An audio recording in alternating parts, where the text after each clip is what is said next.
Good morning, class. Today we are going to start chapter 4 social justice. Social justice means सामाजिक न्याय. ये क्या है, ये सोशल जस्टिस क्या होता है, सामाजिक न्याय किस तरह से हम इसको अचीव कर सकते हैं, ये हम इस चैप्टर में एक्सप्लेन करेंगे. इस फर्स्ट ऑफ ऑल इस चैप्टर के एक जो इंट्रोडक्शन पेज को रीड करते हैं कि ये चैप्टर क्या है, इसके बारे में हम इंट्रोडक्शन इसकी हम रीड कर रहे हैं. Just as we intuitively understand what love means, even if we cannot explain all its different shade of meaning, we also have an intuitive understanding of justice, even though we may not be able to define it precisely. वैसे जो justice को है वो हम अच्छी जो है define नहीं कर सकते, क्योंकि इसकी जो डेफिनेशन है वो सबकी अपनी अलग अलग होती है. In that sense justice is a lot like love. जिस तरह से हम प्यार को भी डिफ़ाइन नहीं कर सकते, इसी तरह हम जस्टिस को भी डिफ़ाइन नहीं कर सकते. In addition both love and justice evoke passionate response from their advocates. And as with love no one hates justice, कि जो कोई भी इसमें ह्यूमन बीइंग है वो जस्टिस को हेट नहीं करता, यानी सभी जस्टिस चाहते हैं, न्याय चाहते हैं. Everyone wants justice for oneself and to some extend for others also, कि अपने लिए भी हम चाहते हैं और अदर्स के लिए भी चाहते हैं. But unlike love which is an aspect of our relationships with the few people whom we know well, justice concerns our life in society, the way in which public life in order, and the principles according to which social goods and social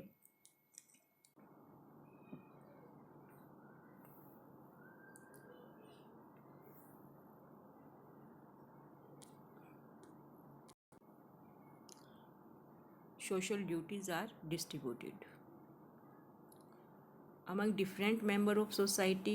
As such, questions of justice are of central importance of politics, कि सभी के लिए जो हमने justice को किस तरह से अचीव करना है वो हमारी इस सब्जेक्ट का एक इम्पोर्टेंट सेंट्रल पॉइंट है. After going through this chapter you should be able to, इस चैप्टर को रीड करने के बाद हम क्या क्या जान पाएंगे. फर्स्ट है identify some principle of justice. Justice के जो सब कुछ सिद्धांत होते हैं, कुछ प्रिंसिपल होते हैं, उनको हम इस चैप्टर में रीड करेंगे. Which have been put forward in different society and different periods of time. Second, explain what is meant by distributive justice. एक जो जस्टिस है, डिस्ट्रीब्यूटिव जस्टिस क्या होता है, उसका जो मीनिंग है वो हम एक्सप्लेन करेंगे. और एक जो सबसे मोस्ट इम्पोर्टेंट है, जॉन रोल का जो आर्गूमेंट है, that a fair and just society would be in interest of all members could be defend और रैशनल ग्राउंड. जॉन रोल ने एक आर्गूमेंट दिया कि एक जस्ट और फेयर सोसाइटी वही होती है जहाँ पर सभी ह्यूमन बींग को अपना जस्टिस मिलता है.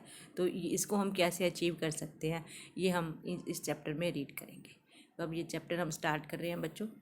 पेज नंबर आपका यहाँ पर जो है वो है पेज नंबर 54 है. और ये जो आपका फर्स्ट है 4.1, what is justice.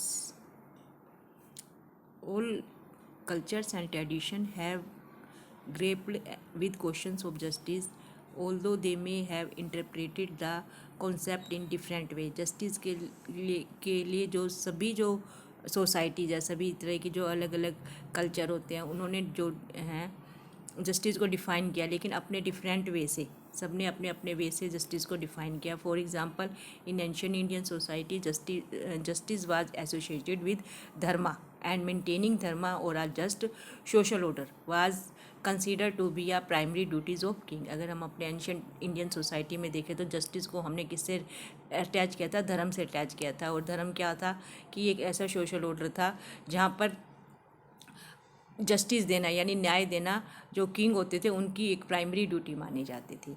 In China Confucius, ये जो चाइना के बहुत बड़े पॉलिटिकल थिंकर हुए Confucius, the famous philosopher argued that king should maintain justice by punishing wrong doers and rewarding the virtuous ये जो कन्फ्यूशियस है उन्होंने जस्टिस को किस तरह डिफाइन किया है कि जो रूलर है उनको जस्टिस को मेंटेन करके रखना चाहिए अपनी कंट्री में, अपनी टेरिटरी में।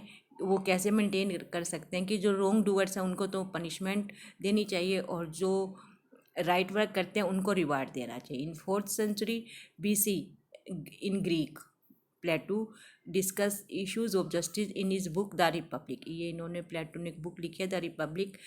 इन्होंने भी इस रिपब्लिक में जस्टिस को डिफाइन किया। वो कैसे किया? Through a long dialogue between Socrates and his young friends Glaucon and Adeimantus. ये प्लूटो के फ्रेंड के नेम है।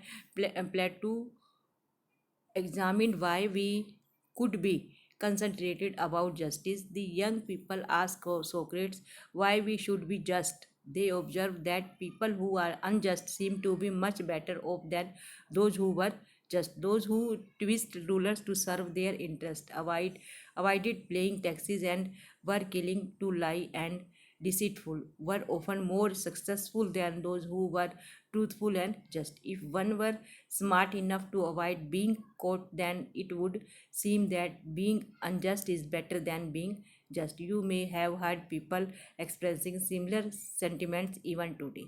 इसमें उन्होंने ऑब्जर्व किया कि जो ये जो जस्टिस है ये क्यों चाहते हैं पीपल, एक सोसाइटी को जस्ट सोसाइटी क्यों होना चाहिए। ये जो सारी जो क्वेश्चन है इन सब के आंसर उन्होंने अपनी जो बुक है रिपब्लिक में मेंशन किए हैं। ये सोक्रेट्स बच्चों फिर नाम दिया हुआ है, सोक्रेट्स प्लेटो को ही बोला जाता है। Socrates remind this young people that if everyone were to be unjust, if everyone manipulated rulers to suit their own interest, no one could be sure of benefiting from injustice. अगर जो ruler है वो justice को implement नहीं करते यानी justice को maintain करके नहीं रखते हैं तो इससे क्या होगा कि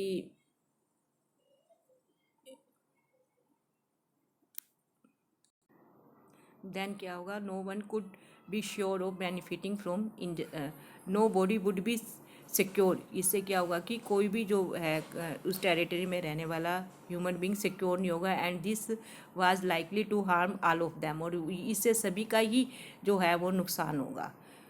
Hence it is in our own long term interest in to obey the laws to be just। इसलिए लॉन्ग टर्म में सभी को जो रूल है कंट्री के वो ओबे करने चाहिए, इसी से ही एक जस्ट सोसाइटी बन सकती है। Socrates clarified that we need to understand clearly what justice mean in order to figure out why it is important to be just, कि जो सोसाइटी को जस्ट बनाना कितना इम्पोर्टेंट है। He explain that justice does not only mean doing good to our friends and harm to our enemies. Justice का meaning ये नहीं है कि हम अपने फ्रेंड के लिए या अपनों के लिए तो अच्छा करें और अपने जो एनिमीज़ है, जो अपने अदर्स पीपल है उनको हार्म करें, और परस्यूइंग आवर ओन इंटरेस्ट, या हम अपने ही इंटरेस्ट को, अपने ही हितों को पूरा करें। Justice involves the well being of all people. Justice का जो मीनिंग है well being of all people, सभी लोगों की भलाई करना है। ये बच्चों आप अंडरलाइन करो, जस्टिस का मीनिंग क्या है। He explain that justice does not only mean doing good to others and harm to our enemies और pursuing interest for justice involves the well being of all people. Justice का meaning है सबकी लोगों की भलाई। इसमें एग्जाम्पल दिया हुआ है, जस्ट एज अ डॉक्टर, जैसे एक जो डॉक्टर है, जस्ट एज अ डॉक्टर, जैसे डॉक्टर करता है, कैसे करता है डॉक्टर कि अगर उसका सामने अगर उसका कोई एनिमी भी उससे ट्रीटमेंट लेने आता है तो वो उसका ट्रीटमेंट ऑनेस्टली करता है। Concentrated with the well being of his her parents, उसके जो पेशेंट है वो उनकी वेल बींग के लिए ही काम करता है। सिमिलरली द जस्ट रूलर्स और the just government must be concentrated with the well being of the people. इसी तरह जो एक जस्ट रूलर होगा या जस्ट गवर्नमेंट होगी वो अपने सभी सिटीजन के वेल बींग के बारे में ही सोचेगी। Ensuring the well being of the people includes giving each person is his due, और जो वेल बींग है पर्सन का वो कैसे कि ये सभी पर्सन को उनका जो ड्यू है वो मिल जाए। ये भी आपको अंडरलाइन करना है।